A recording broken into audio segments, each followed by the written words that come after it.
All right, welcome. Thank you for being here with us. We are going to begin. I'm going to share my screen so that we can have our presentation for the day. Yes, welcome to our Navigating Eternity webinar. Welcome. Can you guys see the screen perfectly? All Yes. right. If you're here, you already know that Navigating Eternity is an energy management, planning, and accountability medicine. So, this is all about how we take control of the vessel that is our being and navigate through the ocean of eternity. It's for those of us who are here, we're multi passionate, and we want to really align with nature so that we can do everything that's in our soul to do in this life. So, just a bird's eye view of what we're going to go over today. We're going to synchronize ourselves. So, if you can prepare yourself to be fully present with us, if you're able to be on camera, we'd love to see you. And we're going to do introductions to Tehuti Ma'at, introductions to those of us who are here, who are part of Tehuti Ma'at, who are sharing this medicine, who are actively taking this psychological, spiritual medicine. And then we're going to go into the medicine itself first by orienting us through cycles of time, and then go into the navigating eternity medicine, the different systems, and we'll talk about the JED accountability community, which is essential to navigate eternity. So our sister Amma is actually going to synchronize us today. Can you hear me? Testing, Yes. testing. And can you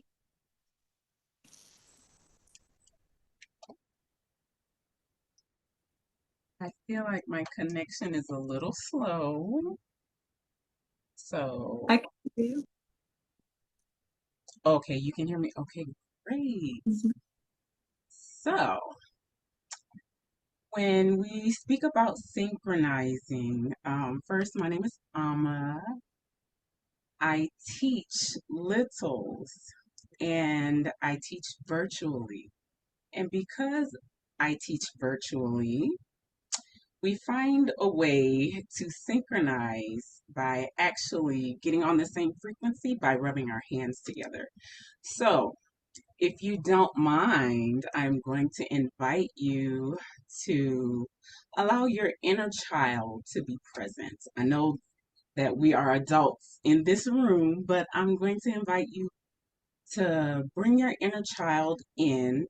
Some of the movements we're going to do are a little silly, but I promise afterwards you're going to feel so much better. Okay, so I have a poem for you. Here we go. Hey, let's do the thing. Join us in synchronizing. It matters if you're happy. It matters if you're sad. It matters if you're hungry. It matters if you're bad. We are grateful for the space and we operate with grace. As we rub our hands together, we feel our energy. So please don't be afraid. Come synchronize with me. All right, so this is the part that you have invited your inner child to. You're going to participate by rubbing your hands together and envisioning. You can close your eyes if you would like, or you can leave them open. Envisioning how you would like to receive the information and invite your kaumba or your creativity to welcome ideas on how you can move and how you can participate in today's session. So let's rub those hands together. We're activating our melanin magic and we're rubbing our hands together and making it hot. Do you feel the heat? All right, rub them together. Let's make it a little hotter. And we're gonna release in three. Once we release, you're really gonna feel it. And we're gonna release in two. All right, here it comes, and we're gonna release. Woo! Now we're going to let out a laugh. Ha ha ha ha ha. To let the universe know that we are in a space to receive. And let's pull it from our toes. Ha ha ha ha ha ha. Great job, great job. I feel good. I feel great. I feel better than before. And I yield. Ashe. Can you hear me? Yes. Wow. Thank you so much, Mama Ama, for synchronizing us and getting our inner child lit and literally on fire. I think it's a perfect synchronizing because everything with navigating eternity is about, you'll see, the sun and our electromagnetism. And when we're able to create that friction in the palm of our hands, we're literally activating that electromagnetic connection that we have to the sun and our solar power, our creative power. So first, we're going to start introducing Tehuti Ma'at. So if you're not familiar with Tehuti Ma'at, we are a revolutionary instrument that functions as a grassroots cooperative. We build institutions. So we also serve as a resource mechanism. We provide political, economic, and cultural empowerment specifically to people of African ascent.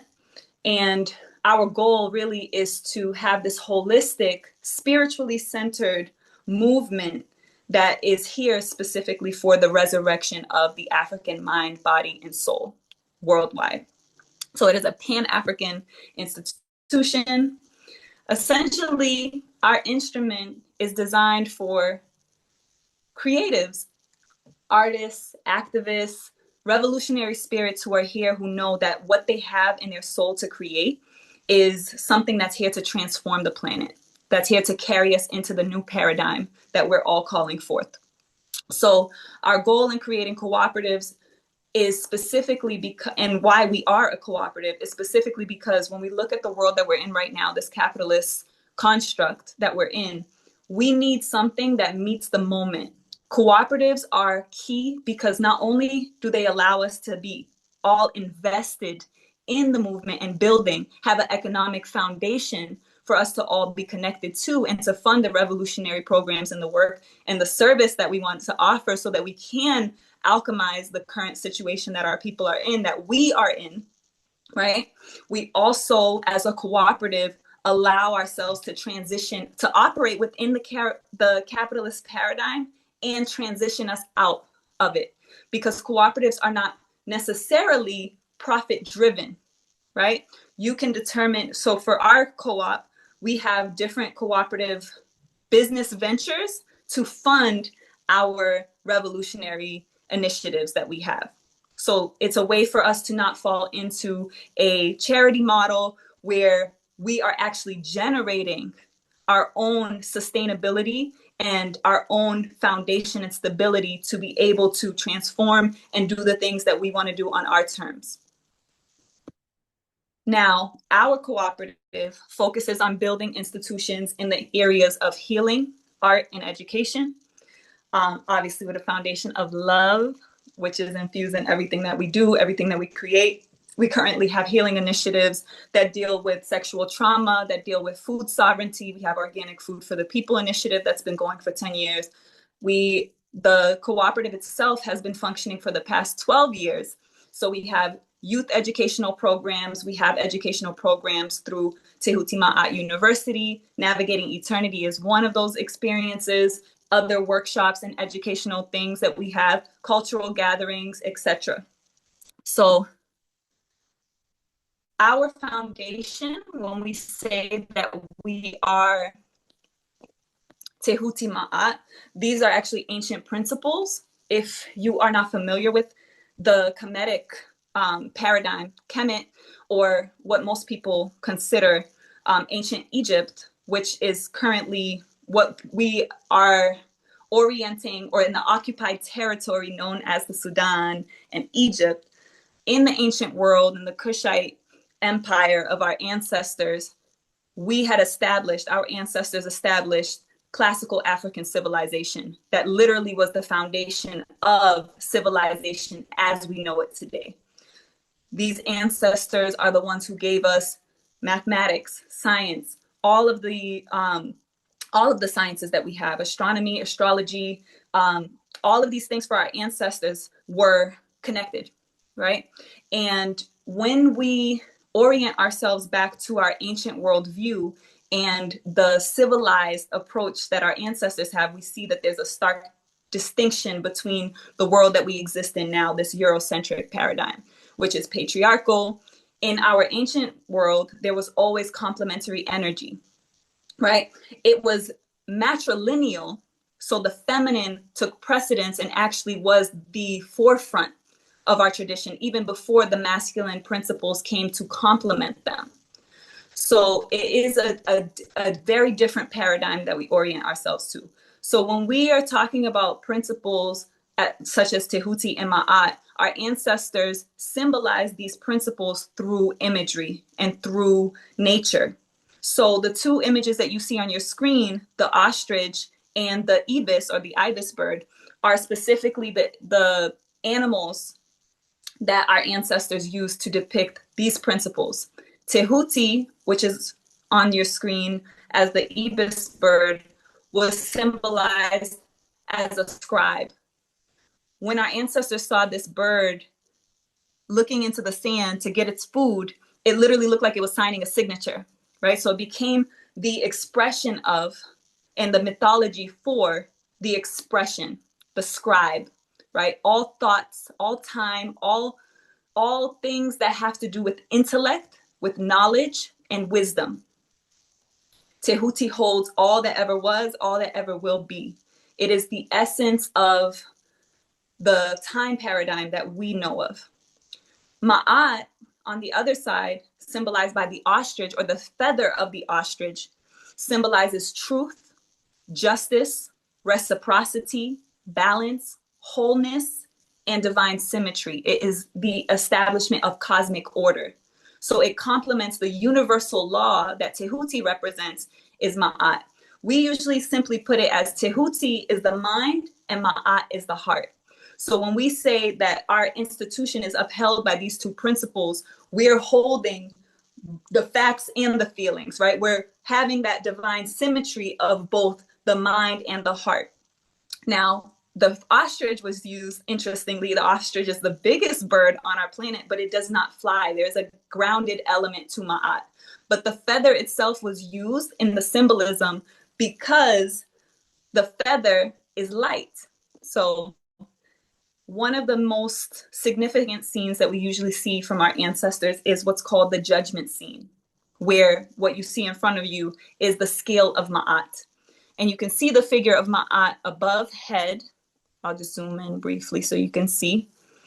And she is a figure, she's a figure shown with the feather over her head.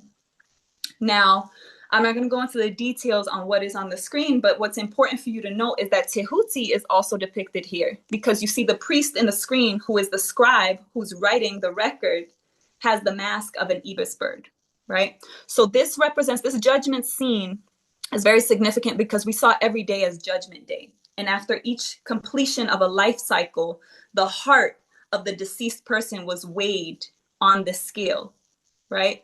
And when the heart was weighed, it was weighed against or with the feather of Ma'at, the ostrich feather, considered the feather of truth. And if the heart was heavier than the feather, then the deceased was found wanting.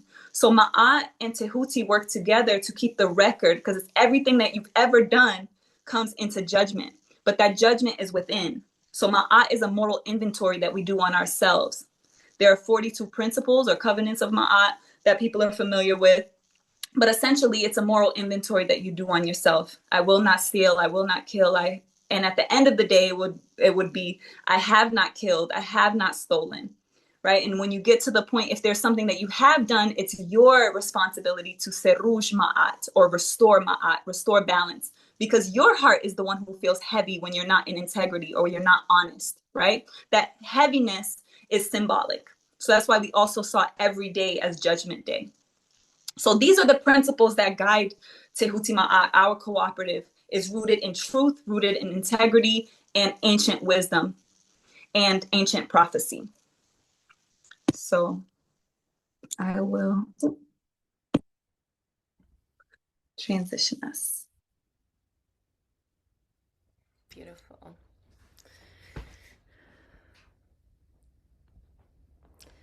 So I wanna take us through reading what the vision is of Tehuti Ma'at. So inviting each of you to maybe close your eyes and place your hand on your heart, and just give yourself an opportunity as I'm reading this vision statement to actually see what the vision is that we are co-creating together as members of this instrument. And this is a vision statement that we created. A few of us members, we took a while to think, to actually give ourselves an opportunity to vision, to actually see what the world is that we're coming together, intentionally to create as, as members, as African people right now. And so taking a moment, closing your eyes, and just envision as I'm speaking. So our vision as Tehuti Ma'at. We envision a world where the spirit of the African ascend rises like the sun, illuminating a path of unity, power, and transformation. A world where the echoes of our ancestors harmonize with the drumbeats of tomorrow, weaving a tapestry of healing, art, education, and love that restores the soul of our people. Tehuti Ma'at is the river that nourishes this fertile ground, a dynamic force that awakens minds, heals wounds, and ignites action. Through a symphony of revolutionary educators, visionary artists, and courageous organizers, we cultivate cooperative enterprises that breathe life into our communities. Across continents, our hands build, our voices teach, and our spirits awaken the institutions and initiatives that will anchor our people in sovereignty and in self-determination. With every lesson shared, every brushstroke painted, and every heart healed, we stitch together the fabric of a new African world.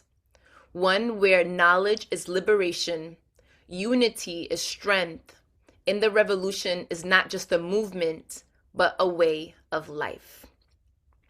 Ashe.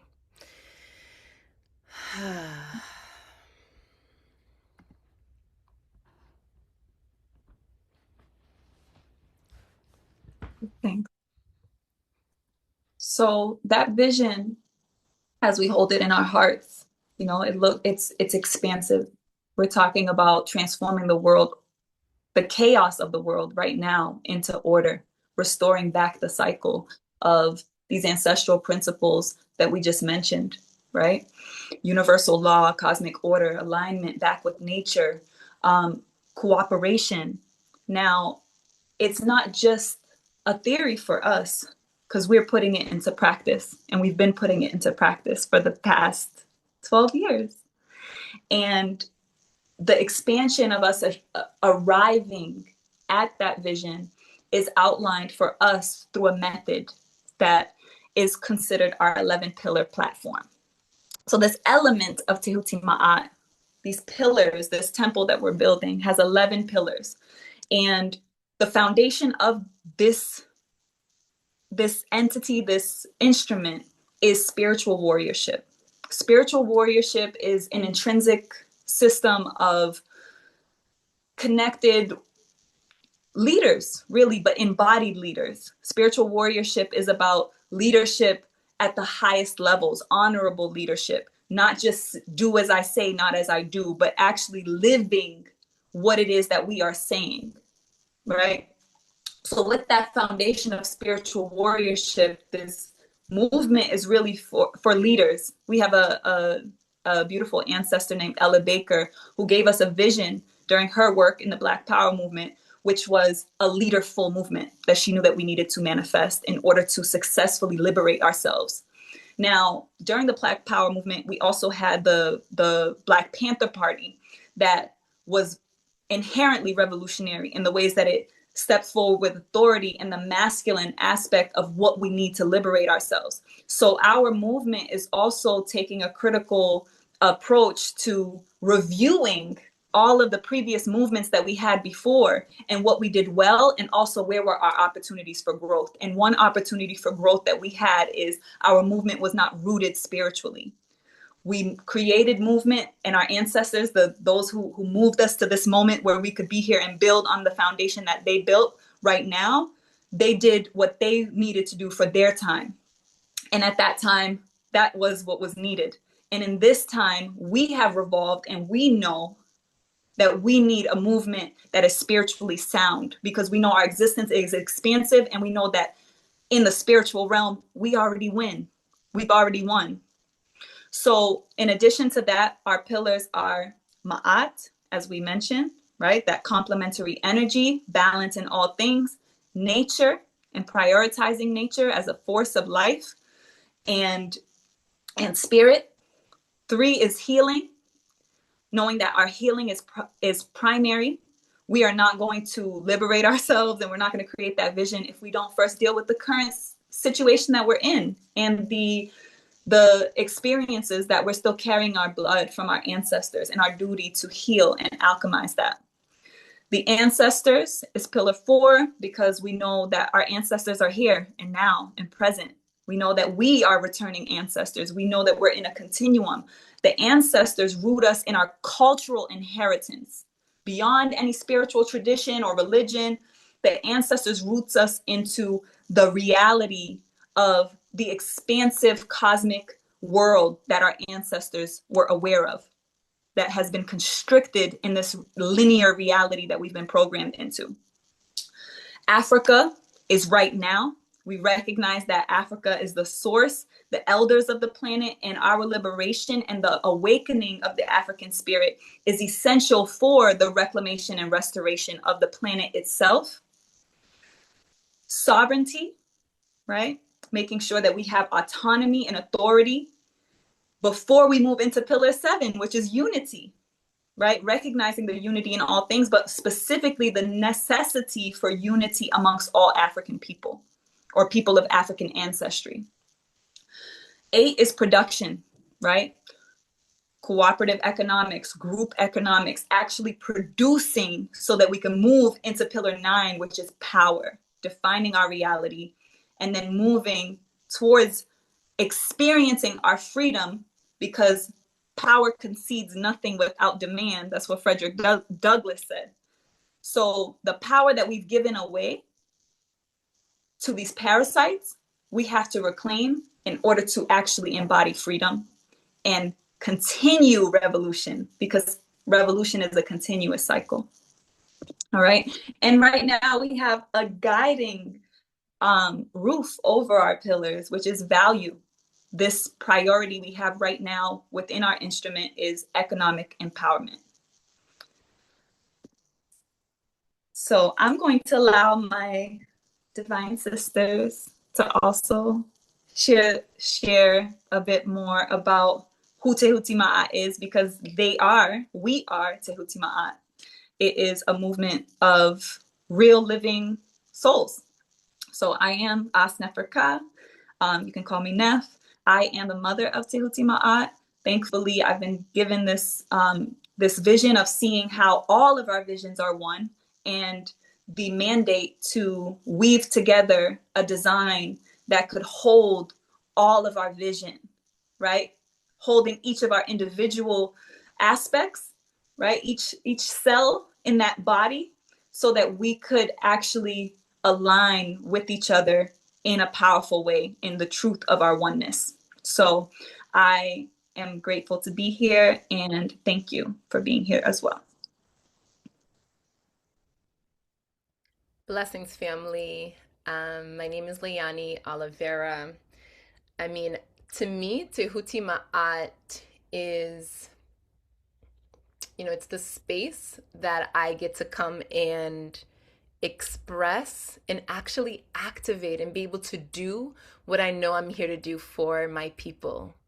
I do many things to Hutima, but for me, it's the channel where I can actually, my revolutionary spirit gets to be active in doing what I know I'm here to do specifically for the African people. I am a medicine woman. I am a mother. I'm a healer. I'm a business coach. I'm so many things. Um, yeah, I'm an African woman who believes in us, knows that our liberation is ours. It just needs active participation. We have to be able to bring our full selves, our power, and be able to actually address what's living in us, in our collective bodies as African people, and do the work to demand the authority that is ours, as Sis said, as the wisdom keepers, as the cradle of humanity. Everything comes from us, and until we are able to get into our rightful place, then our children are going to be running wild. So Tehuti Ma'a is a place where I get to come and activate the mother in me of society.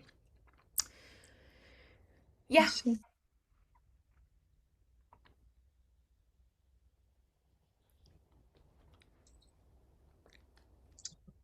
Well, can you hear me?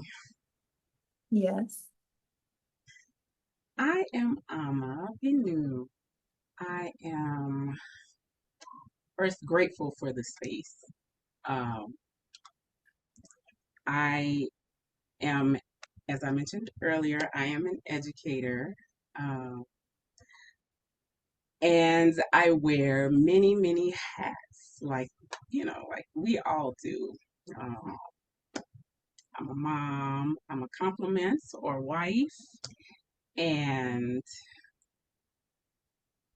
I will say that being in this co-op, Tehuti Ma'at, it is the first place I was able to show up comfortably without wearing a mask. Mm. And I have experienced like so much growth here because of that.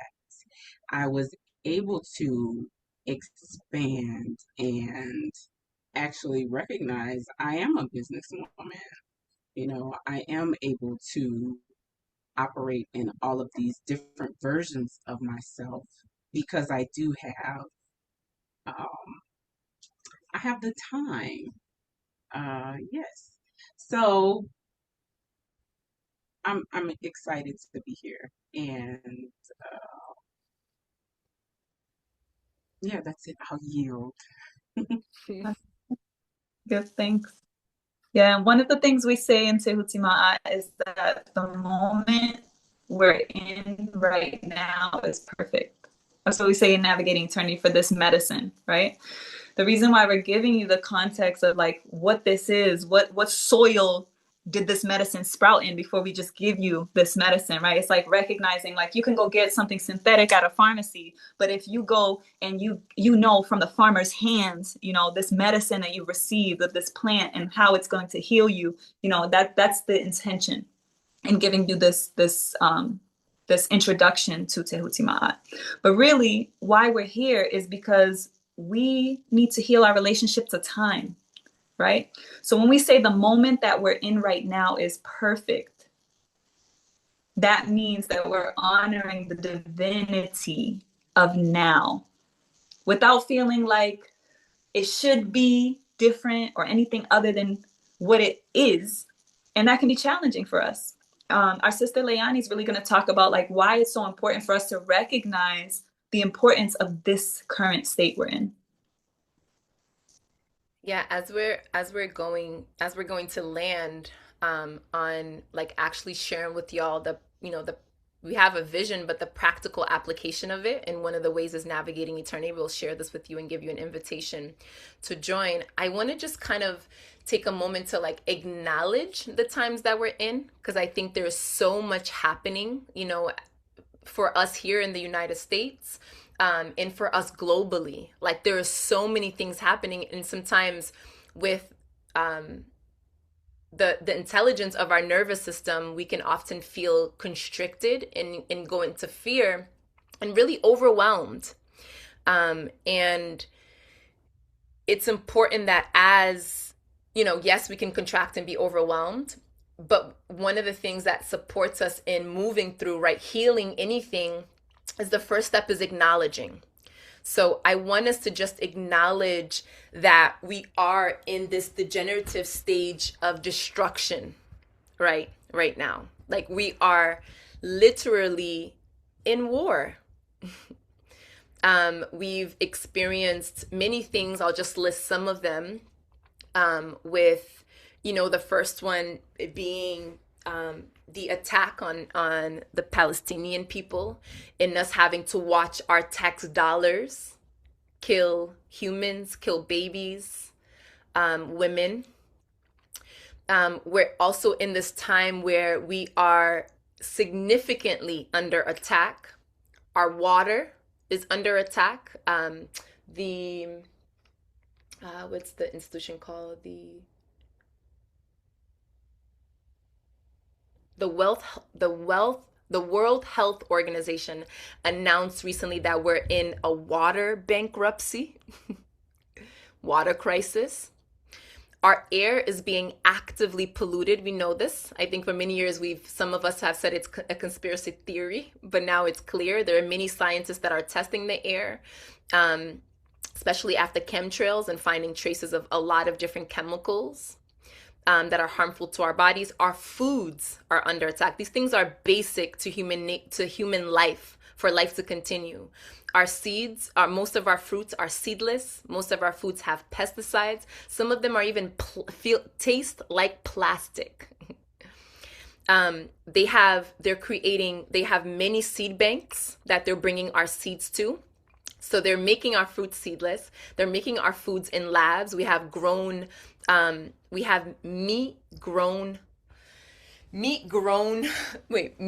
lab grown meat. It's even hard for me to say, like, what paradigm are we living in? And we are under significant surveillance. Significant. Where we're being listened through on our phones, we're being tracked in different ways. And then on top of that, through the surveillance, they also have this artificial intelligence that we as humans have been playing with. Many people that have been in the field of our artificial intelligence have said that they have no idea what they're doing. It's just these humans investigating into intelligence, other forms of intelligence that is, you know, unhuman-like, or in a different dimension than us humans. And all of this is an attack at us. So we're in spiritual warfare. We've been in spiritual warfare, but we're at this really critical time that is asking us to embody, like it's like almost like this is the time we've been waiting for, you know, because you're here. Anyone that is is attracted to Tehutima'a, or our vision that comes into our sphere, we know that you're a spiritual warrior. So this is an alarm to you in this moment of like, we are in active war. And the other side have an active agenda that they're planning, they're having meetings about, that they're executing on. And then we also have an agenda that is connected to cosmic time, which Sis will talk about, to prophecies that our ancestors already knew we would arrive at. But this time, with all of the surveillance and control that's happening, it's just an alert to us that this is our time. Because for systems to have amped up their control to this level, or their desire for control and domination to this level where they're tracking us, they're attacking our basic needs like food, shelter, you know, water, air, then it means that they are afraid. And we have to be able to acknowledge that. And notice, with all of the fear, all of the emotions that we're having, just acknowledge we are a spiritual warfare, and they're signaling to us that they are losing control. To be able to seize this moment that we're in. We're in a time of integration. So you here as a spiritual warrior, this is a reminder. You're here in this moment. You know, you're seeing Leilani, but I want you to take a moment to see this conversation happening from Netzer, right? This cosmic source energy speaking to you, letting you know that this is an alarm. You're being called forward right now to integrate everything that you have learned. None of what we're saying and we're going to be sharing with you will be new. We're just reminding you and saying this is the time you've been waiting for. But we need to be able to be organizing, have structure, and be moving towards our agenda like they are. Okay. It's so important in this moment, in this season, like this moment of movement, right? Because what we're going to do is orient you that time it's not a matter of time, it's a matter of movement. And why we say that? Because the time paradigm that we've been oriented in, this old destructive paradigm that has extracted so much from the planet, where there's been so many animals that do not exist anymore on our planet. When Sis says Netzer is calling, or nature, this is nature speaking. This is us. This is our inner soul, our body, our very livelihood, our sustenance, for us to fight for our lives and to feel, because so many of us cannot look at this reality. We have to be numb to it. And it takes courage to look at this and say, we're going to do something about this. And it starts here with you. You're important. What you're here to do is that important. And even receiving that, I want you to just receive that, because this is a seed of hope. You are a seed of hope. We want to put that seed of hope into this soil of Tehuti Ma'at, this soil of universal law of cosmic order of remembrance, so that we can transform this old paradigm. And the root of that is to remember that this planet is a solar-powered planet. We hear the word revolution thrown out loosely. For us, we live the word revolution. We make sure our lives are oriented to the planet that sustains us, that we are a part of, that our bodies will return to. Its connection to the sun. Our reliance on that creative force that literally provides us with the sustenance that we need in order to eat and live and thrive on our planet. And our planet is abundant. As much as this old paradigm has taught us that it's scarce, it is abundant. And the sun itself in our solar cycle is one of the main rhythms that our body has, that we have to orient ourselves to. Now, it's important to recognize, like, whether you're male or female, we all have a circadian rhythm. So if our bodies are not in alignment with the rhythm of the sun, all of our body chemistry is out of order. So if we're going to embody Ma'at, we literally have to get our bodies back in alignment and back in balance, right? Now, that's what this medicine is for. But this part right here is the medicine. It's remembering, it's coming back to what is the natural pulse? What's the natural beat? The chaos is everyone dancing off beat. That's that European paradigm. We know they can't dance. So what does it mean to come back into this African worldview, where we're oriented by the sun, our melanin, our carbon that absorbs the sun and knows what to do with it, that can take in all of that data, right? And knows that it's not scarce, it's abundant. Because the scarcity comes from a place of pain, from those who cannot process and have a different relationship to the sun. Now, we've internalized that, right? We've internalized that. Most of us have that in our blood. You know, it is a truth that we have to sit with, is there's a pain around this scarcity and the illusion of scarcity, I should say. Now, when we say we're rooting in ancient prophecy and principle, what I want to remind you of when we talk about the sun is our ancestors, when we honored what we called Ra, which is a scientific principle that to us is not the sun, the literal sun itself, but the creative force that drives the sun and what we know and perceive as the sun. That same pulse, that same life force is in us, right? It's what gives us passion. It's literally in the center of our planet, right? It's the core, it's the part that burns, right? It's the fire, the inner passion of creativity and the continuity of life that comes through creativity. Ancestrally, we carved into stone walls many, many stories depicting exactly where we would be at right now, right? Whether you look at the pyramid text, so many of our sacred texts that we've been completely disconnected from, that is the source of Judaism, Christianity, and Islam. That is the root of all the other major religions. But we've been disconnected from it. And some of us have to be oriented back to the source of it and remove the stains and all of the coloration that's come from surviving through this degenerate cycle, as our sister described, so that we could remember what we already knew. We knew we would be here. And there's something in your soul that is turning on for you to remember that you came here for a reason. And that revolution is inherent. We're always going to revolve. Things are going to go up and come down and go back around.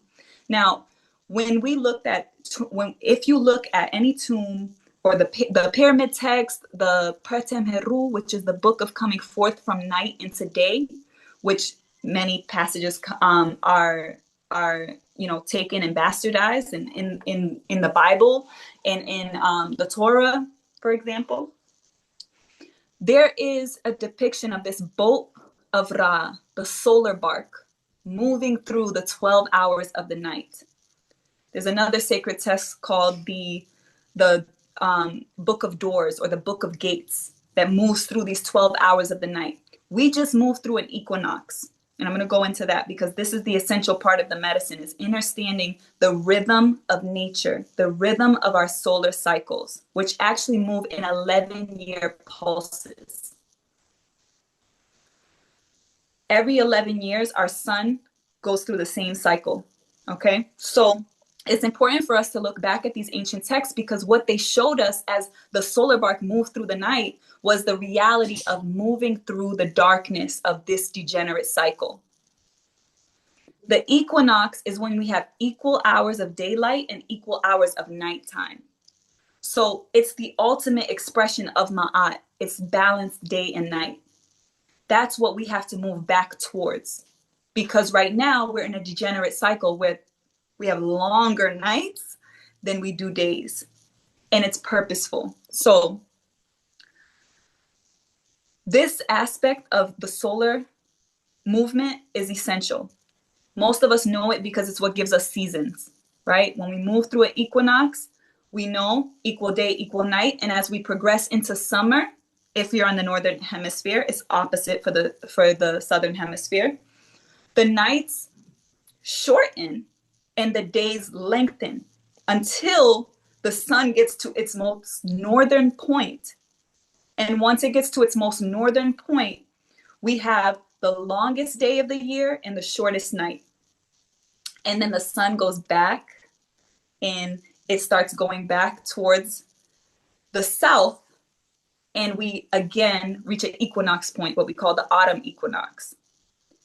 And we again have equal day and equal night.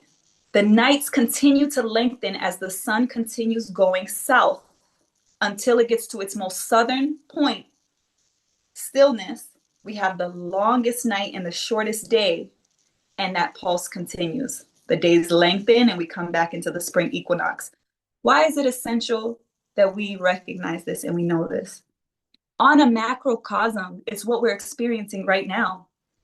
The sun is our testimony of hope. The sun is literally, we know every day the sun is going to rise, rain or shine. We know the sun is going to rise right on time. So time is not this paradigm that this current system is, either we have two extremes, right? You have this kind of like capitalist, Eurocentric, linear thinking that's like time is money, time is value. And then you have on the other extreme, you have the New Age movement telling people, no, time is an illusion, time's not real, right? But both of those things are extremes.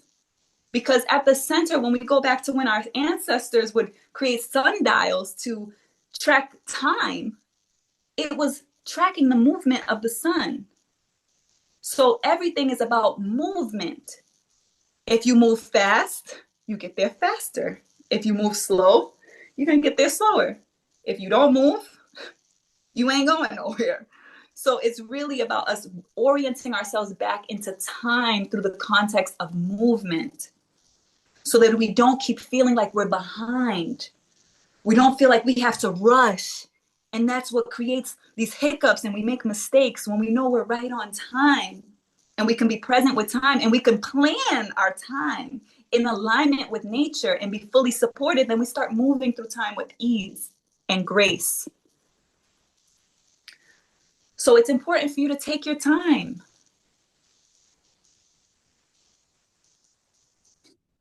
In this moment, just consider all of the spaces that you might be moving through, what you got to do next, or what just happened before that is pulling you in different directions.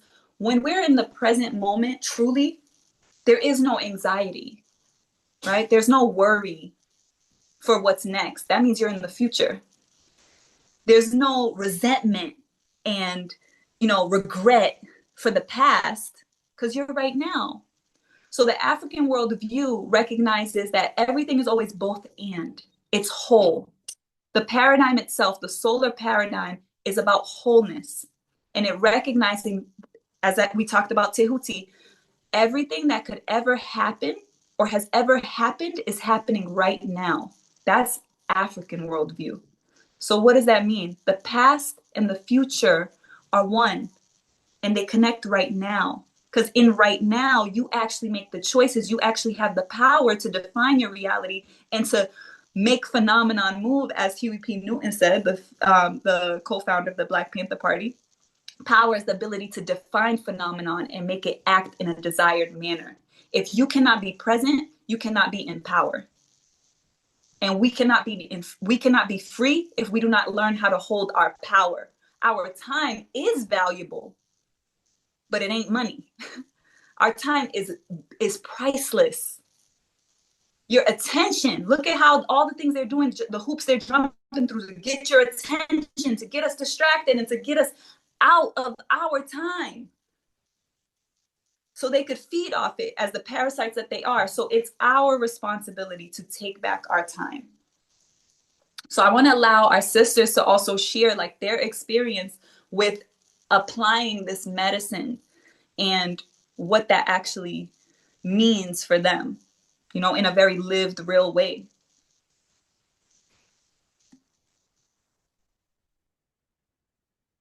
You want to share your personal experiences? Either of you can start. I was letting Mama start. We're doing a staring contest. Mama, I'ma start. I'll share. I mean, I think, what we started about with this technology being for multifaceted, multi-passionate souls. I think being melanated people, we have so much power. And that power to me, may it come from literally the sun, the life that it gives us. We are very creative. We have so many passions and desires, so many things we want to bring forth. And when navigating eternity, it's a system that you come in, that I've come in to support me in being able to actually get it done by bringing in the structure and the discipline that's needed to get things done, right? To actually be able to use my presence, my energy, my consciousness, and be able to direct it, right? Instead of it being scattered. So there's a lot that I want to do, but I have to be able to have discipline and organization to be able to get it done. And then there's the other piece around accountability, right? The navigating, one of the the essential part of navigating eternity is the accountability piece, right? Where you're in the space with other multifaceted, multi-passionate, multidimensional people that are also doing, creating their helm, creating their revolution plan, which is the plan for the year.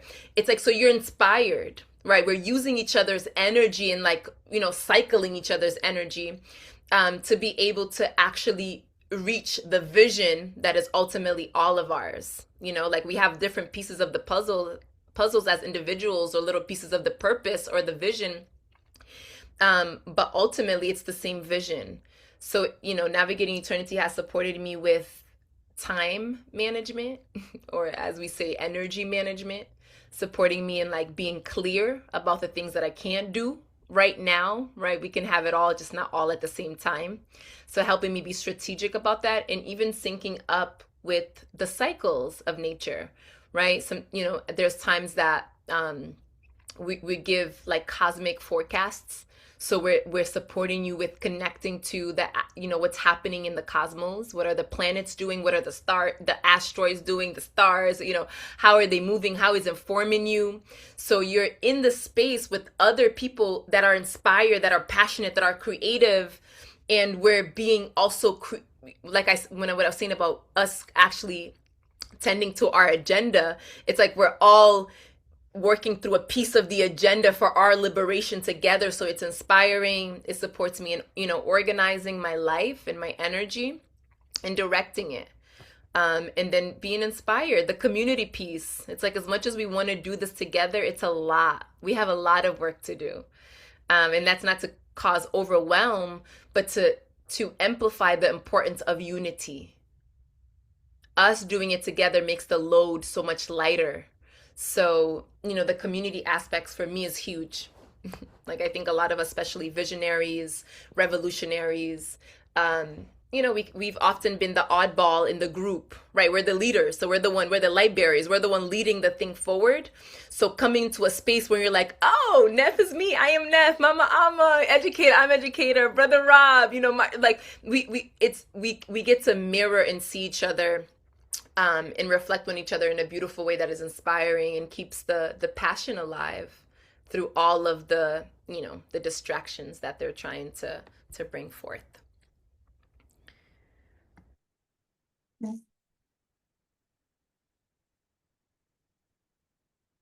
Yeah. And it takes practice. It's not something that, oh, you do once. Oh, I know the lunar cycles. I know the sun cycles. It's about being in relationship with it, being one with it, So that's something that takes practice. We're in cycles right now that are very challenging because we're being pulled in two directions. We're being pulled to be present with the things that we have to let go of, and the patterns and the things that we've been doing that we can't continue to do. So that old self, that old thing is here, but that's also the fertilizer for this new way that you're being inspired to move towards what you see for yourself and where you want to go, right? Those are challenging moments energetically. So you have to be in practice with it, because the world, the construct around us, doesn't support us in being on rhythm with nature. As she said, it's chaotic. It's distracting. Mama Ama, do you want to share your personal experience now? Yes, I honestly feel like um, everything that you said before, like I make myself really, really nervous when I know I'm gonna be on camera and I'm not in front of my littles. So I really felt like I shared all of my experiences when I was supposed to be sharing my introduction. It's like I'm I'm not implementing the medicine. I felt rushed in the moment.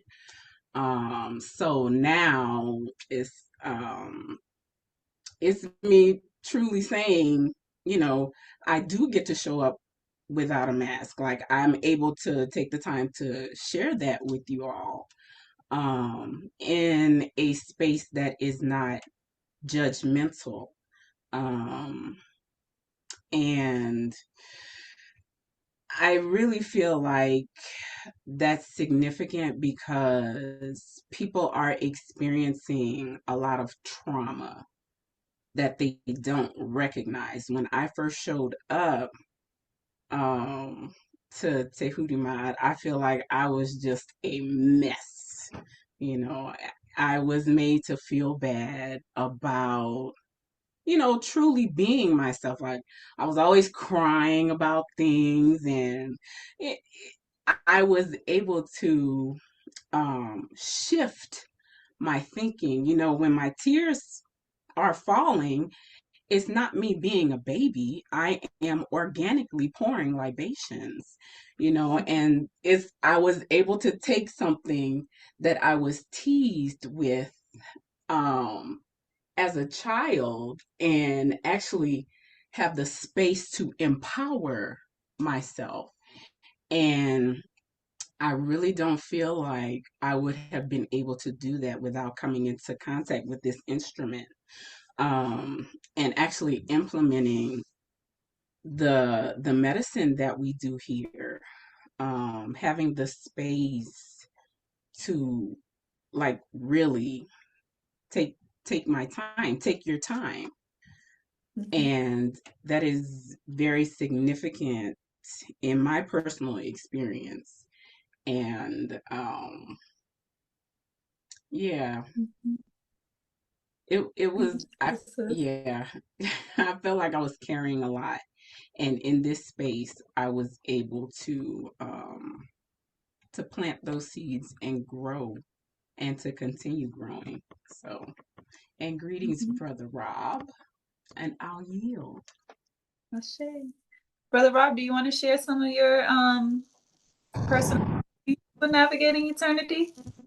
Yeah, absolutely. So I am driving, so I do apologize for that, and apologize for being a bit beyond the time. So, but yeah, so I've been, I guess, around Tehuti Ma'at navigating eternity for the last 3 years, and for me, the medicine is such that I don't have a great way of explaining it. Like I'm not as like technical with my words, but all I know is that like when things manifest in my life and things when I'm in divine alignment, it's always when I'm integrated with in community, you know what I'm saying? And so for me, it's really just been about being in community with others, you know what I'm saying? And not being that lone wolf, which I'm really good at being that lone wolf, like that's my thing, But at the same time, I understand that if I want to go far, I have to go in community. And so it's been, for me, a good way to kind of balance my lone wolf kind of nature that I just want to do things myself, with also having some accountability and also having other folks to turn to when like things are not so easy, right? But personally, just in my life, man, it's just been like crazy just how things have unfolded and just how I've been able to align to my purpose, which is really what I care about. It's not so much like making money or, like success in terms of how people measure success, but it's just, are you living the purpose that you were put here for? And like for me, I found that by being a part of the community, like, uh, there are there's a me as a person because of the people that I'm with, right? That's the principle for me. So it's been great. I mean, I can share in specific details. Shout out to Jara. I think she joined. She's been a big part of the journey that I've been here locally. And so, a lot of things that have been manifested through the folks that I've met along the way. So I'm just extremely grateful. And with that, Mm-hmm. I'll go ahead and yield. Give thanks, Brother Rob. Yeah, and I always love how much you emphasize the impact that the community has on you and lifting like the African proverb. If you want to go far, if you want to go far, go together. If you want to go fast, go alone. And unfortunately, a lot of people just want to go fast. And this is about it's interesting because there's this like whole paradigm around luxury and like this obsession around luxury, but luxury is really leisure. And it doesn't make sense to have your life look luxurious when you don't have time and you're constantly, frantic. The luxury is actually being able to move slow and take your time and enjoy the moment. Um, so thank you so much. And on a practical note, right? Because we say navigating eternity is a psycho-spiritual medicine, but it's not just psycho-spiritual, right? Like when we say you are the vessel and so you are the ship and you are navigating the ocean of eternity. So when there's a storm and the wind is blowing and the waves are crazy, right? We use that to anchor us emotionally as well. So it's also emotional medicine in the sense that the waters represent the emotional realm. When there's a storm, we feel it emotionally. And when there's a storm, the air spiritually represents the mind, the mental realm, our thoughts, right?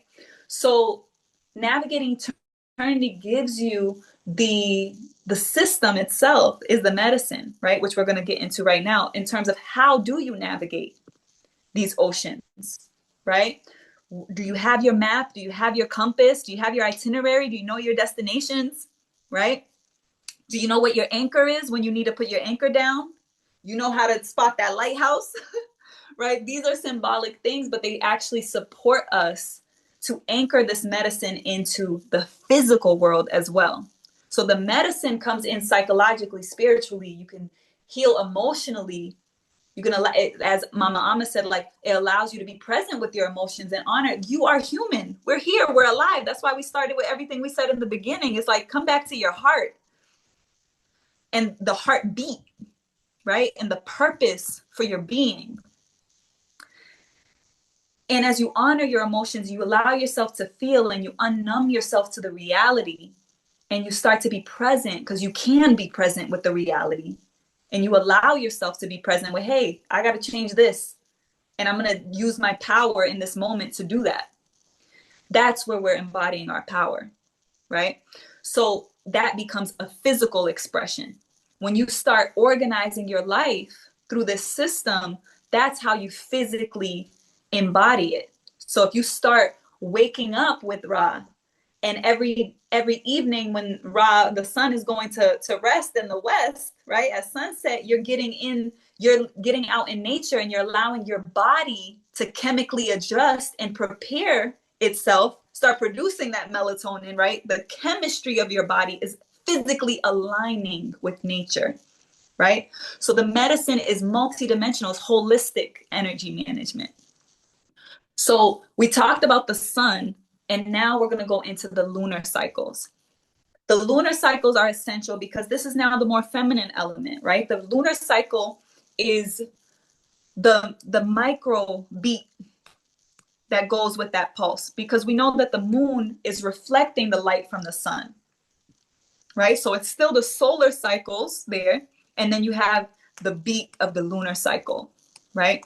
So in the medicine, what we do is when we start doing planning of how we're going to use our energy, we take into consideration what's happening above us, the influence of the cycles, just like ancestrally, and even now, right? I'm a farmer. So when I am sowing seeds, I am aligning with the moon cycle. And that's what my elders have done. That's what our ancestors did, right? Aligning with the moon cycle, because they also recognize that nature, the earth, the growing cycle on the land is also reflecting the moon as well, and the sun, and all these bodies. So there's an African proverb that says, as above, so below, right? So whatever is happening above is also happening below, and what's happening below is happening above. It's all one. So when we look at the lunar cycle, it begins with what we call the new moon, which is where we have initiations. It's the start of a new cycle where the sun and the moon are aligned at the same place. So you actually don't see the moon. It looks dark. Then the moon starts to wane, to wax, excuse me. That's when we start to see it increase. It looks like that little fingernail clipping, and then it starts to get wider and wider until you have a full moon. And then it wanes back to a new moon cycle, right? And that rhythm continues. New moon, waxing moon, full moon, waning moon. So the new moons are for initiations. It's where things start, right? The beginnings. And as it begins to wax, it expands the expression outwardly expands, and it comes into that full illumination. That peak illumination at the full moon is the climax of the cycle. It's where the moon is most radiant and reflecting what is on the opposite side where the sun is, because now they're on opposite sides, which is why we get to see the full reflection of the sun through the moon at night. And then when it wanes, that's when the energy begins to absorb. It comes back inward. It's more meditative. So how that works practically is you actually honoring that cycle as you're scheduling your life. Full moons are usually peak illuminations. Everybody's outside. The wolf is howling. If you are somewhere where you live around nature, you'll notice all the animals at night, they're live, right? Because that light from the sun is stimulating. So it's illuminating something. So those are the peak moments in the cycle. But usually when the moon is waning, that's a good time for you to rhythmically schedule that inward time that you need for yourself, right? So that helps you to make sure that you are organizing your life in a way that's in alignment with nature. You're giving yourself the opportunity to go inward and come outward, right? Now, when you align with nature, you'll begin to notice that everything happens more easily. Of course, you can sow seeds on a full moon. They'll probably still grow, some of them, but it's about maximizing on the energy. It's the equivalent of, figuratively, instead of swimming, floating, right? And unfortunately, a lot of people are swimming upstream, like completely against the current, and that's just exhaustive. So the goal of navigating eternity, when we're navigating eternity, it is all about being present. But when you actually apply these systems to your life, things start to happen with more ease, and you actually feel it in your body. You feel it in your life. You'll see that things are happening more easily. You have more energy. You're more patient, right? Realistic ways that being in alignment with nature supports you. Through the medicine, like I remember Leonie mentioned that sometimes we do a cosmic forecast where we talk about the other cycles. So you're looking at natural cycles and systems like the seasons, the planetary movement, right? That goes into the astrology, even numerology. These are all ways to look at in direction and guidance from nature, right? The divine orchestration of our reality of life, and giving attention to that honors and acknowledges, everything in life, everything in the world is numbers. So if you start to see numbers in the things that you do, you start to align with that. You start to recognize this hidden language, this hidden in plain sight, really. You start to remember and you retrieve your freedom. Okay. So the flow with the medicine and how it all connects is you always have your review cycle where you evaluate the previous cycle. Remember, in time, it's revolutionary. So every year is a revolution around Ra, around the sun. And everything in life is cyclical and continuous. So that means you can look at what's behind you and you can look at what's in front of you. That's different than segmenting it and looking at it from a separate divisive way of thinking. The past, the present, and the future are three separate things. If you know everything is everything, you know this is behind you, this is in front of you. So always looking at what's behind you is important before you start mapping out what's in front of you, because you get to take the wisdom from what's behind you, what you didn't do, what you did do, right? So in our medicine, we call that your grows and your glows, right? Where do you have opportunities for growth? Because you're looking back and you're like, hey, I could have done that better, or I want to do that better. And here's the lesson I learned from that. And looking back and being like, hey, I did this, this, this, and that. So that overachiever in you that always feels like you're not doing enough gets tempered, and you recognize and you account for your accomplishments. So navigating eternity is about accountability. And accountability isn't just about isn't someone telling you what to do. Unfortunately, we have a negative connotation for accountability, but it's your ability to account for your energy, right? The same way you could do with your budget, with your numbers, you can look at your energy and say, hey, last moon, I gave a lot of energy outward and I didn't take care of myself. I'm not doing that this moon cycle. So my grow is I'm prioritizing one day that's specifically for me to take care of myself every strong, which is part of the medicine though. When you go into your helm is like the steering wheel of the ship where you're actually making your schedule for every 7 days, right? Which we call a strong instead of a week. Some of the medicine is also about revolving our language and being more affirmative and powerful in our language and the vibration that we're declaring out into the world, right? So that it can be more supportive. So every strong, you should have a rest day. The medicine includes rest, and for many of us, like we have to recognize that rest is critical. It's just as critical as anything else you try to do, because you don't want to pour out from an empty cup. That's where you put the fuel back in your tank, right? So every moon cycle, well, after you look at the previous cycle, you always want to check your map, right? Your map is your guide. Your map is your mission in this life, and you being aware of that, so that you are only traveling places in your vessel energetically, pouring into spaces that are on your map, that are in alignment with your purpose, with your mission, right? And then you create an itinerary every season. Every moon cycle, you calibrate your compass, right? So that you know exactly what your different roles are and how you're aligning your intentions in alignment with your map, in alignment with the 3 destinations you have each cycle, each season, when you plan out your itinerary, because you can't go everywhere. Like Sis says, like you can do it all, you can't do it all right now. So that's where knowing the cosmic, like having the cosmic comprehension of knowing the different cycles that we're moving through, and the cosmic forecast supports you, because then hey, I'm not going to do this project right now, even though my anxiety is making me want to do it right now, right? Because I'm not feeling that anxiety and I'm present and I'm taking this medicine, I know that nature has this pulse where that is going to be more energetically supported in the winter. So let me do that in the winter, right? So instead of you trying to do everything all at once. So you always plan your route, but this after you review, you check your map, you calibrate your compass, so you have these tools to support you in not getting caught up in the chaos. If there's a storm, you don't want to get caught up in the storm, and then next thing you know, you ain't even in your vessel, you're in the water. All right.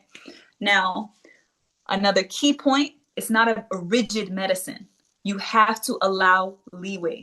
Leeway is the space you give for change. Sometimes, not sometimes, all the time, the storms are purposeful, right? When we talk about this degenerate cycle and the destruction and everything that's happening, it's happening because it's a purification process, it's a transformation process. It's purposeful for humanity to remember and to value the things that we let go of as we moved into this linear paradigm that's so focused on mental and masculine energy, so that we could come back into balance. Now we can value it because we already got to that most northern point where, all right, we've had enough night.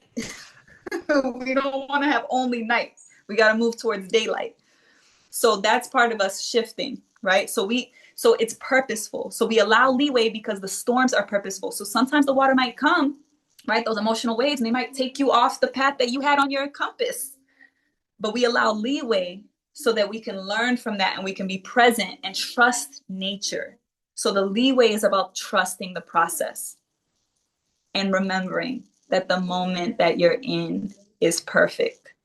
Trusting that and asking why am I here, and actually being more receptive, right? This is the part where we get into more feminine energy, which actually allows us to balance the necessary discipline and all of the other masculine active energies that we need. So the medicine is about balance. All right. And the most important part of the medicine, as Brother Rob has said, is really the community, the Jed. So a Jed is a fleet of ships, right? It's a column. In the Navy, they call it a column, but we use the term Jed because that is an ancient term of an ancient column that was known as the backbone of a SAR. We're going to go into that, but what's important for you to know is that the JED is the accountability community, because instead of you being a lone vessel out in the ocean where there's pirates and storms and everything, you actually are in a fleet with other vessels who are spiritual warriors, who are aligned with on the same mission and the same path. So if you're missing something and you need more fuel for your ship, you're not all alone in the middle of the ocean, right? You can turn to the vessel beside you and share and connect and support one another and reflect one another, more importantly.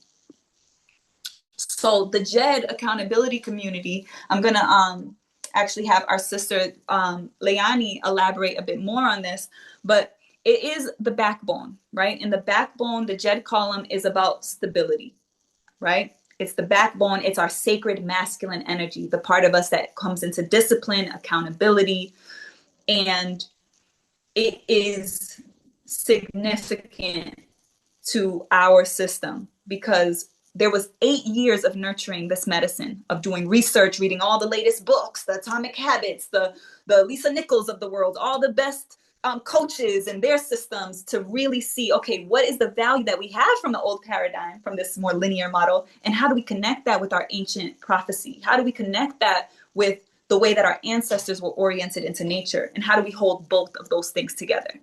So things like, you know, having between 6 and 11 people in each JED is significant because the optimal amount of people in a group is something that there's been a lot of research done into that. And that research is what I researched to be able to develop this medicine. And we did beta testing. We had beta JEDs for 2 years before we even brought this medicine out publicly the first time. So it's important to just recognize that, you know, sometimes we might want to resist the medicine, especially as revolutionaries. A lot of revolutionaries attracted to the medicine, but sometimes we want to be so, you know, rigid around like, I don't want to follow orders, right?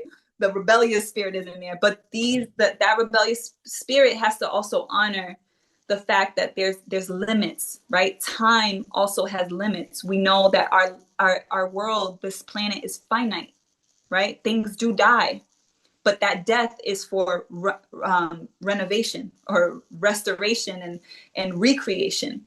So the death is just a transition, but there are completions and there are limits. You know, time represents limits. That's why the discipline and all these things are important. So as an overachiever, you might want to do 10 projects in one season, but you have 3 destinations, and that's for your health. That's for your ease.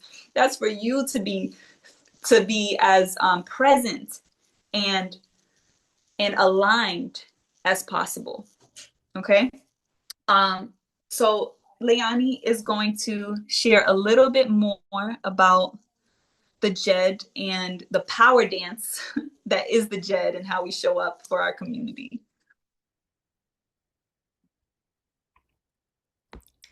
So I want to invite us to just take a deep breath.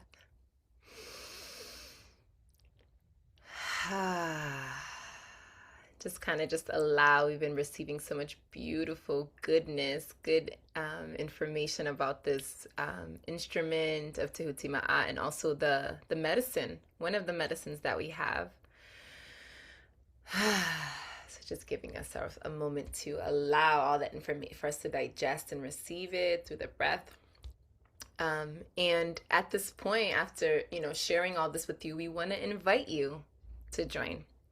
We want to invite you to come experience this medicine of navigating eternity, for you to actually apply it in your life as a visionary, in a revolutionary spirit.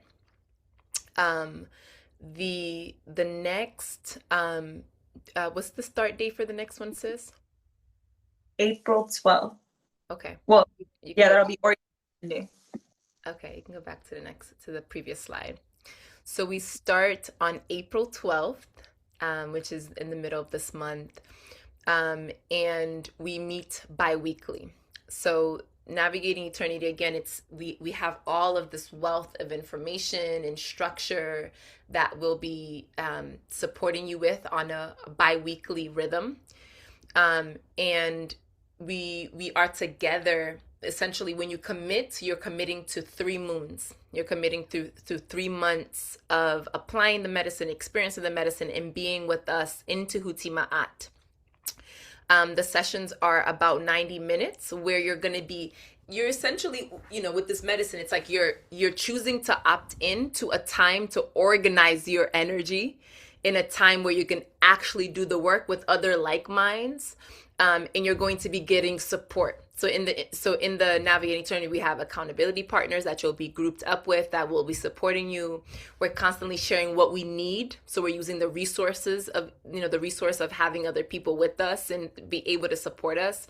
All the people that are joined are really gifted and have a lot of medicine themselves. So it's a really powerful community that you're coming into. And essentially, it's about putting that vision into action, right? Because you can have all of these dreams and visions and things that you want to create that we all do.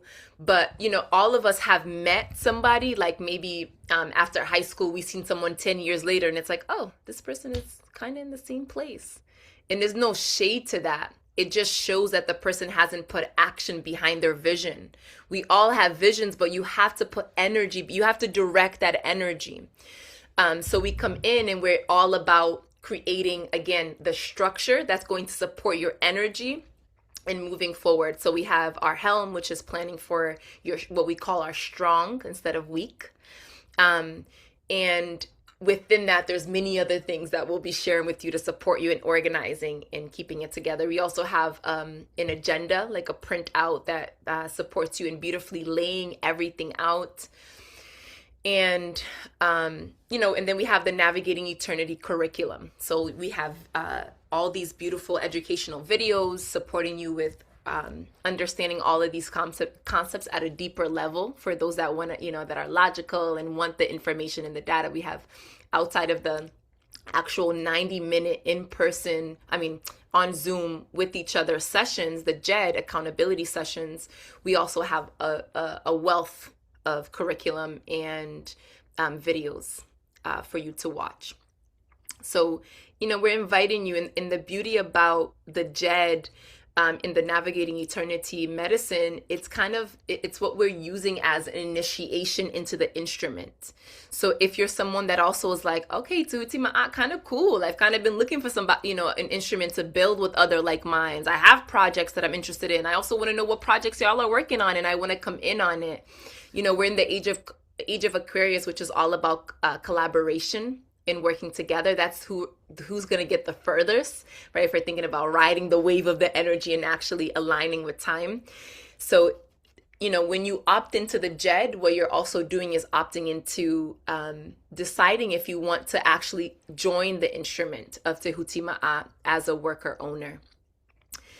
So all that we're building, you have the opportunity to come and choose what you want to build with us, what you want to have a part of, what you want to generate, what parts of it align with your vision that you want to give energy to. And like Sis saying, we are in this period of like economic empowerment. So you can choose which ventures you want to align with that can support you and bring in funds and sustainability for your life as well and in your other visions and missions.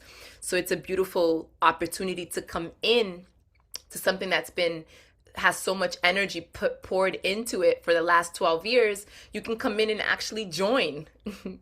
Right? This is what we're talking, bringing into more of a relational economy, not like I'm the cat, it's all, I own everything. I can't. No, we're saying, hey, we've been building this for 12 years and you can actually get a piece of it if you want to join in, if the vision that we shared with you aligns with you. You can go to the next slide, sis. And the investment to join is $555. So it's $555 for the 3 months. And what I want to say about the numerology of 5, which is interesting, is 5 represents freedom, adventure, versatility, and change, right? When you're thinking about building up, it's like 1, 2, 3. And when you reach that 5, it's like when you're at the peak to go up to the 10, to that ending, to that transformation, to that big thing. So we're inviting you into change, truly. Of deciding that you're ready and willing to not only be to have tenacity, but to you're ready to adapt. We're calling you into something new, something that is at the peak of at its peak after 12 years. We're at this like really beautiful, vibrant place where we're growing, and would love to have you join if you wanted. I am going to open up if there's any questions about anything that we have shared so far, as well as putting in the chat for us the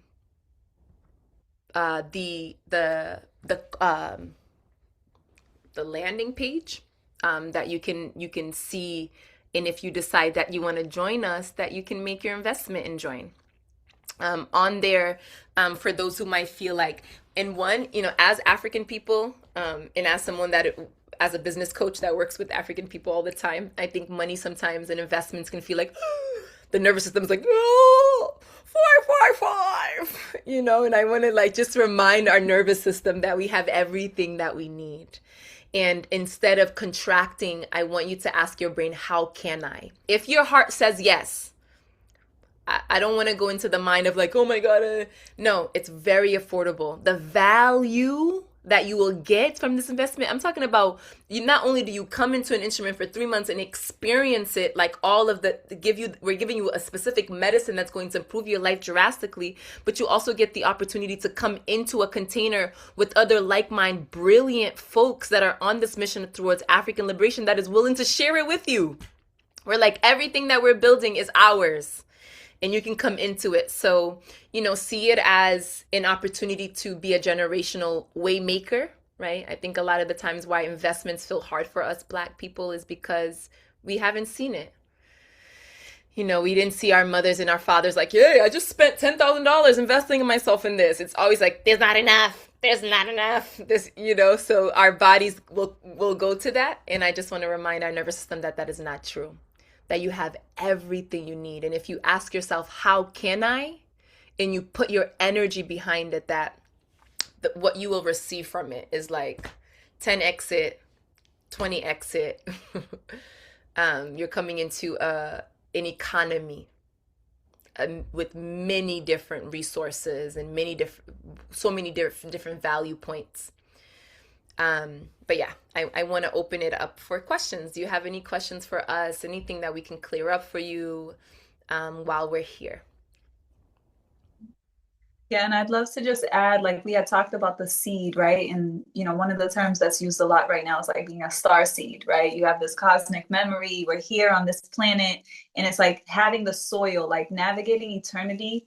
The Jed Tehuti is having the soil for you to put that seed of your vision where you can trust to put it in, and it's going to sprout, like the soil itself, to have a space that's been cultivated for that transformational experience that you get through your contributive participation, right? You contributing and participating is what provides you with the benefit of being able to actualize a vision that you cannot do alone. The lies of like being alone and having to do it all alone, like that's what we're shedding.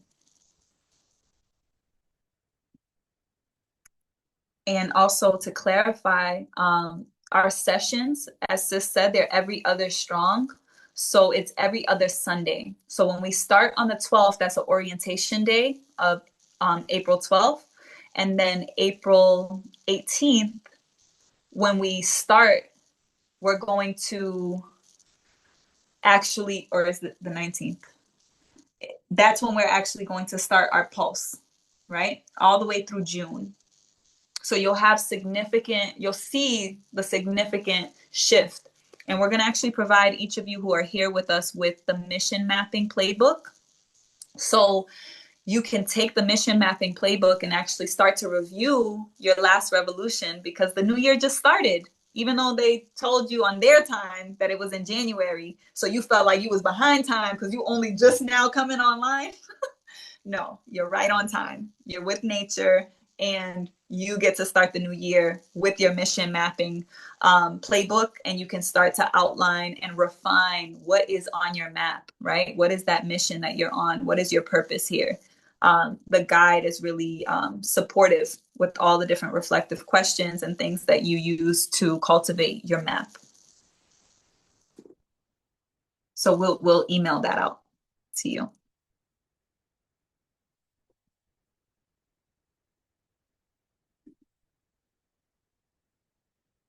And I'm gonna stop sharing the screen.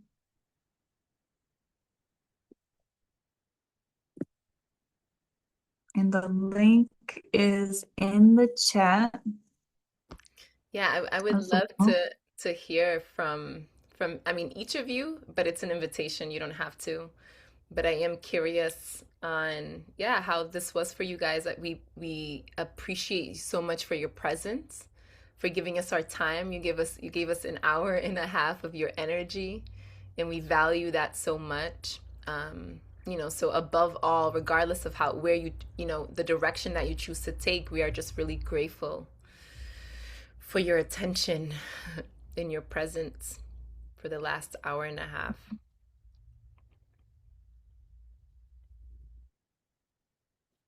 Yeah, go right ahead.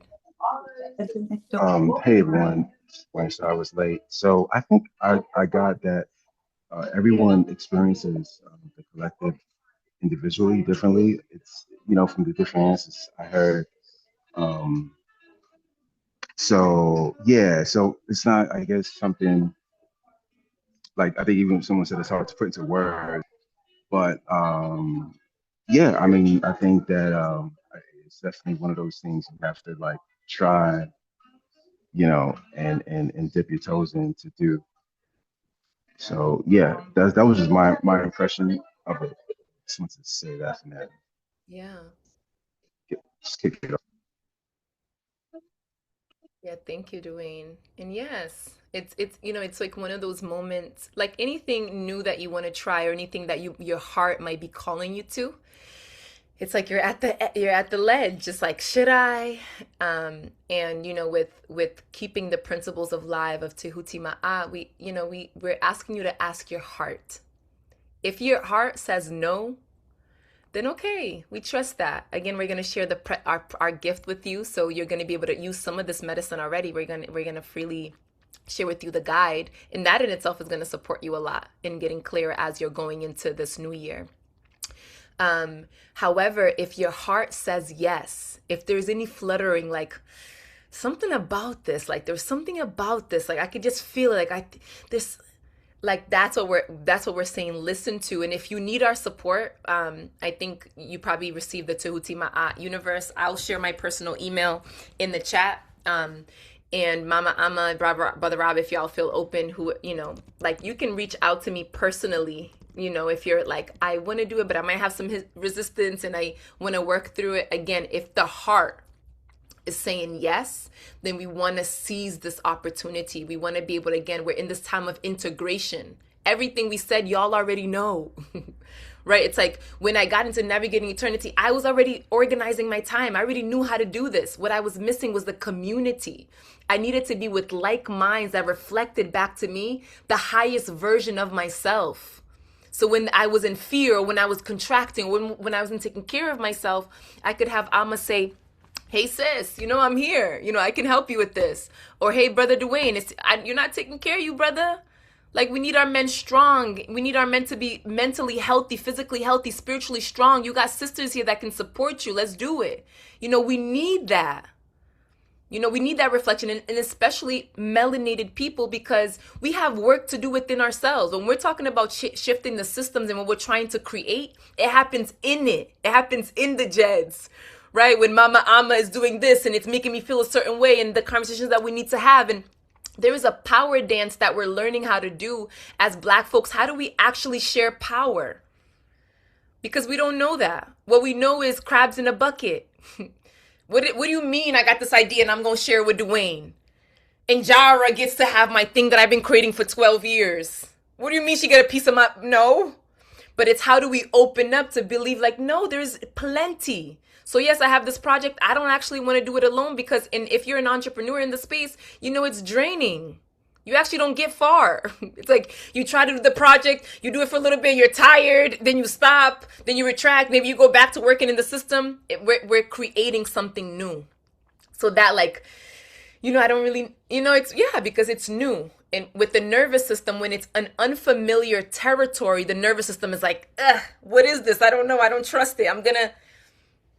And when we're saying it's safe, it's safe here. Try it. We dare you, actually.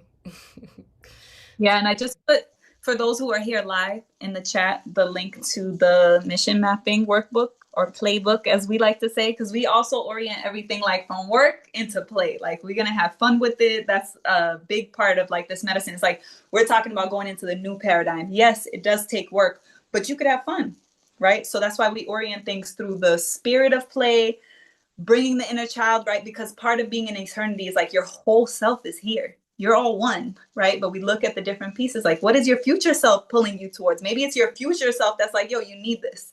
Maybe it's your inner child that's like scared or I don't have the money or whatever the thing may be, right? So just being in that space of like the medicine itself in the moment. And as Sis said, like this is being offered to you in the spirit of abundance. Like, especially for me, it's an expression of healing. Like I was literally on the call with Amma and Leani yesterday, and I was crying because I was like really processing, like I mean crying like from healing all of the things that I've experienced of giving so much over the past 12 years. And to still be here, still giving, like that to me is an expression of healing. But I'm giving because over the past 12 years, like I transformed my life. I'm living my dreams because of this medicine. And I don't feel like I need to be greedy about that. Like I want to, we all need to get there. The more cells in this human body that are living their dreams and actually enjoy and passion and on land and doing whatever it is that they need to experience to feel fulfilled, then the closer we're going to get to our vision. So it's really in the spirit of that, like it takes support. It takes support, and you want to feel supported during this time where there's so much to try to make people feel isolated. Go ahead, Dwayne. I see you raise your hand. Pardon me, a little distracted, but so, and I might have missed this. What happens at the end of the All right, the period? everyone, we're going to get started. The period of the 6, I think it's months. Yeah, after the 6 sessions, the 3 moons. Okay, so at that point, so we do have an evaluation process. So when you come into the orientation, we go into like what the criteria is of like how we're being evaluated, how we're evaluating ourselves in terms of navigating eternity. And essentially at the end, that's if you graduate navigating eternity, then that's when you are invited to be a worker owner and part of the cooperative instrument in a way where you are actually able to be, your investment coming in is also an investment into a cooperative business model, right? And that includes that's a whole solar system that you would be oriented into after the 6 moons. The 3 moons. So the 6 sessions. So you would go through a different orientation process and you would see our whole solar system of all of the different entities and cooperative ventures that we have. And you get to choose which one you want to be active in. And that's when you would be officially a member. Perfect. Thank you so much for that. Yeah, explaining that. Thank you. Yeah, thank you for asking. I think that's important to be clear about. Are there any other questions or even thoughts or insights, anything that anyone wants to share before we close out?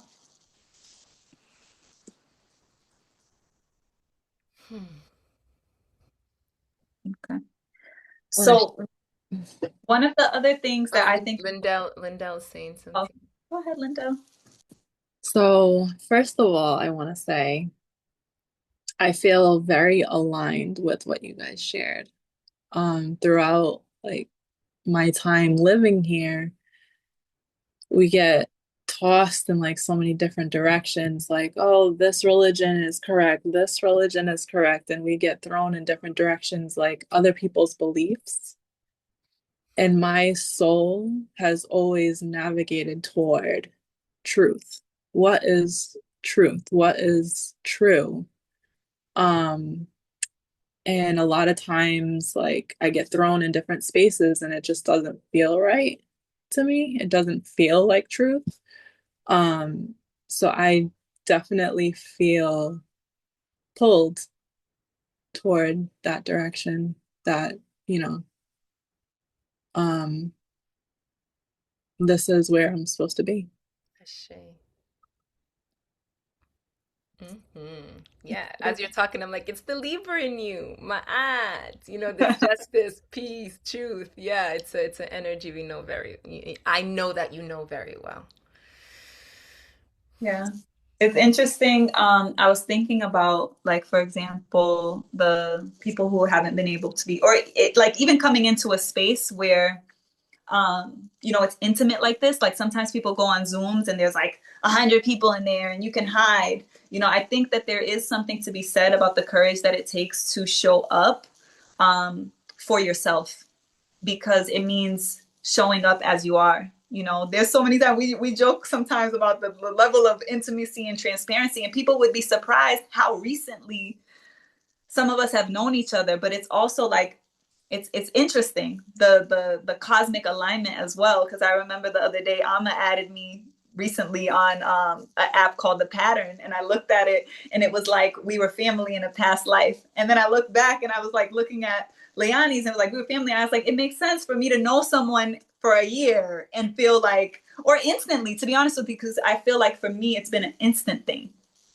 So like if there is if you are feeling called, like, just recognize that part of the medicine and the healing for you is actually going to be like to be present, is to show up, with your camera on and as you are, because the accountability sometimes is just showing up and being like, hey, I actually didn't even read the email and I felt like shit this strong. And we'll be like, hey, you know why you felt like shit? Because everything's closing out the astrological wheel, and you're going through this rendering process and your spirit is releasing, and you have emotions that you need to feel right now, and it's okay to feel them. And like sometimes we need to give each other permission to be, so that's really what it is. Like it's a truly authentic space. Like if you're coming in and showing up, if you don't feel the truth of it in us, like when we say it's a leaderful movement and it's embodied leaders, that's what we mean. Like we're showing up as our whole selves, and and we're inviting you to do the same, and you'll feel how liberating that is. And we want to support you in doing the same. There's a lot of care and love here. That intimacy creates care and love. So even with like Brother Rob, I don't speak to him every day, but we have had intimate moments in the Jed of him sharing about his personal life. So I have an investment. I have an investment in his children. I have an investment in his marriage. I do, energetically, because I care about him, and I know his vision and mission for this, that I want to see the best version of him. So you're coming into a space where we want to uplift you and support you also in embodying yourself. In all of the messiness of life, all of the messiness of being human. Mm-hmm. Yeah, it's a beautiful. Yeah. Yeah, and if you're someone watching the raw play, as we like to say, you can also send any of your questions in. You can comment them, or you can send us an email, and we'll gladly answer any questions that you have. All Yeah. right. Yeah. Thank you so much for showing up and being here and staying all the way through the end. So thank you. Yeah, thank you each. Hope I'm not saying this wrong. Farrelly and Jara, we didn't get to see you, but we felt you. We're so grateful that you stayed the whole time. That shows your heart, and we know that your heart is connected to this. And I hope and pray that we get to see you, actually get to see you and be connected in this new season of our Jed. Shay. Have a beautiful rest of your Saturday, y'all. Yes. And remember, you're accountable to yourself before anyone else. Ashe. Power. Power.